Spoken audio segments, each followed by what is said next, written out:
Hello friends. Covaxin is an inactivated coronavirus vaccine. Bharat Biotech, which made it, has used a sample of coronavirus selected by the National Institute of Virology. The country's 24-year-old company Bharat Biotech manufactures vaccines against 16 diseases in total.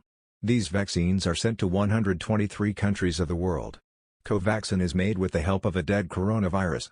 For this, Bharat Biotech used a sample of coronavirus isolated at the National Institute of Virology, Pune. When this vaccine is given, so the immune cells recognize the dead virus and start making antibodies against it. 2 doses of the vaccine are given at intervals of 4 to 6 weeks, and it can be stored between 2 degrees Celsius to 8 degrees Celsius. The results of the third phase of the trial of this vaccine show that this vaccine is up to 81% effective. Get any one corona vaccine as per your convenience, which will make your life more safe and better.